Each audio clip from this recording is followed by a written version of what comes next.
Greetings, dear friends. Happy Monday. Here we are starting a new week. Um, I hope you had a really nice, restful weekend. I know that things are starting to get a wee bit busy while people get ready for Christmas, and I actually got some Christmas decorations up this weekend. But I hope whatever you are doing, that it was nice and restful, and that you are. How is letting go and reviewing 2018 showing up for you? As you know, if you've been watching these lives with me, and if you're here live, say hi. It'd be nice to see you so that I know that I'm speaking to some people live. But I'm using my letting go system as I've been doing every week for this year, pretty much. And as in December, I find that I'm starting to look at what served me, what am I taking into the new year with me, and what am I letting go. And so perhaps you can use these next couple of weeks. We only have, what do we have, 2, 3 weeks left of 2018. And so in this year, we've been in an 11 year, and we're about to step into a 3 year from a numerology point of view.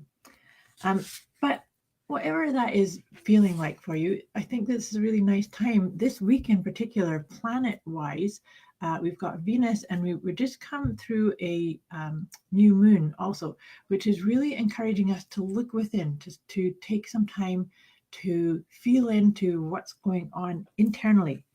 And so this is a great time to just come into this present moment with me. And if you're live, you can do this right now with me. And if you're watching the recording, we can still get the energy flowing.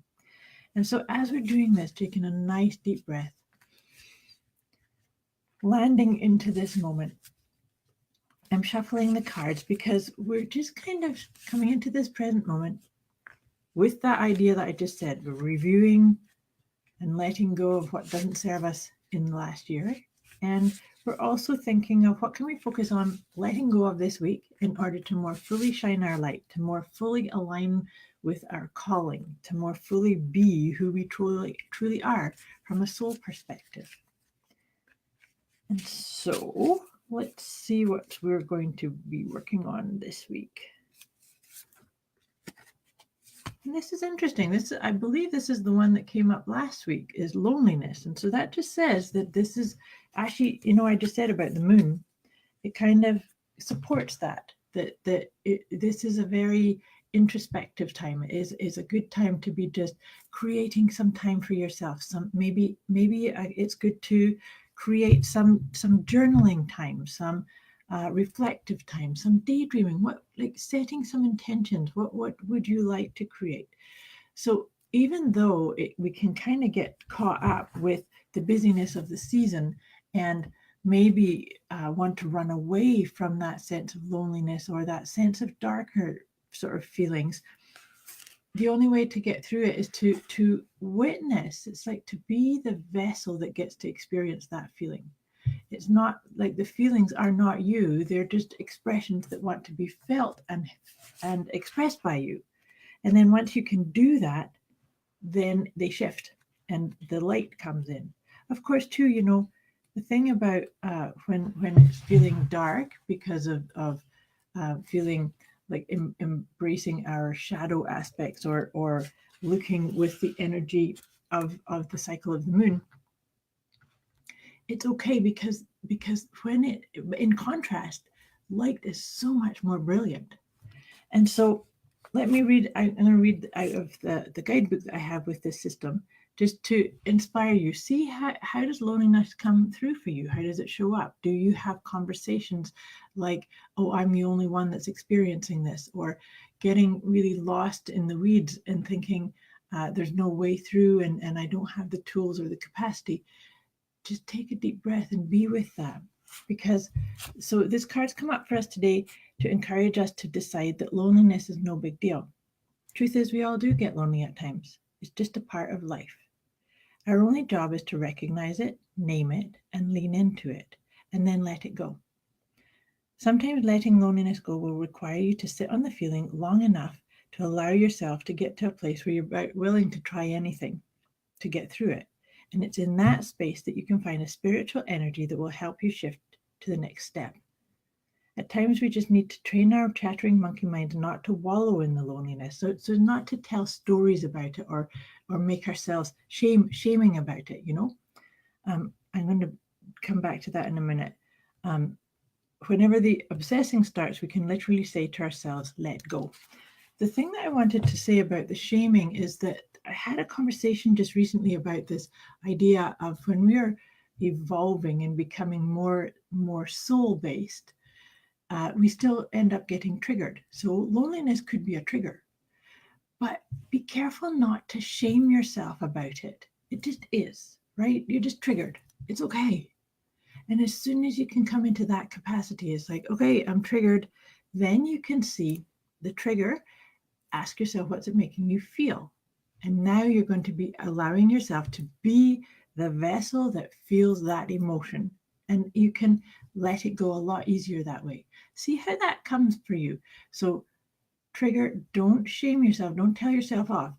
Sometimes as we become more and more evolved, we can kind of think, gosh, I'm getting triggered. I'm angry or I'm irritated about such and such.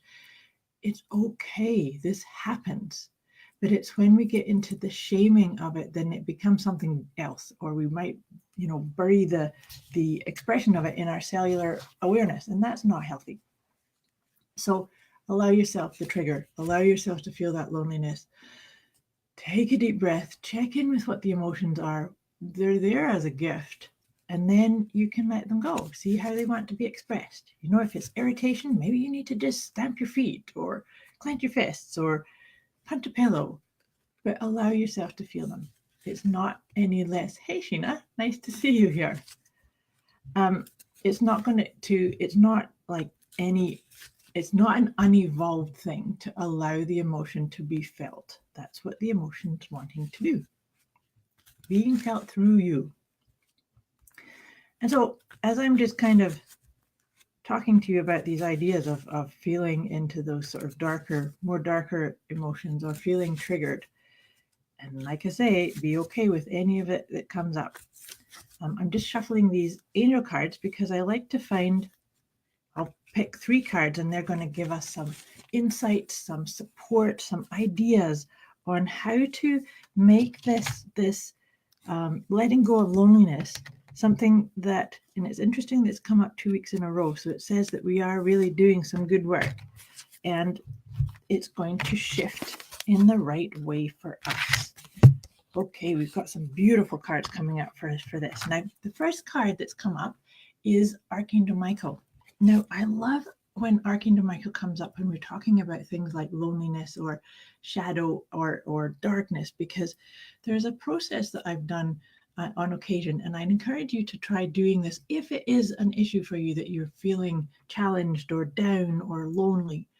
Is each morning when you wake up, whether you've got an affinity for Archangel Michael or not, it doesn't really matter, because it's actually doing this, setting this intention, is you can say something like, Archangel Michael, please protect me against all forms of negativity, especially my own, or including and especially my own. So Archangel Michael, please protect me against all forms of negativity, including or especially my own. And by doing that, it just kind of announces to you, I've got somebody there. I've got this strength here with me. And what that will do is it will help you trust the process more, because it's when we get, stuck. I was just saying about trigger shaming and saying, I'm more involved in this. I shouldn't be feeling this, and shouldn't, when should comes up, that's a trigger too, right? And so then when we call upon the support of archangels or our inner guides or our higher self, then we can start to trust all is well. It may not look like it right now, but it's passing. It's an experience. It's a journey. And then above all, trust. You are always in the right place at the right time. And sometimes that's what we need to hold on to, is this wouldn't be happening to me if I didn't have the capacity to deal with it, or if there wasn't a specific gift for me to get out of it through the other side. And so sometimes that's all we have to do, is take the next step. Take the next step. So I hope that helps you. I really encourage you to take these steps and take that on board about the loneliness and embracing all beautiful, awesome aspects of you. One other thing I wanted to say before I wrap this up for today is in the description of my live here today, there's a link for you to go and check out a special support program that I'm setting up for 2019. So I'd love for you to go and check that out. And I'm actually running a special for the next week that if for everybody that signs up between now and next Monday, you will get a gift of a workbook as well as the locked in at the fee that's there. So if there's any questions, pop me an email. But I hope this serves you. I wish you a wonderful week. See how loneliness and letting go loneliness works for you. Much love to you. Thanks for watching.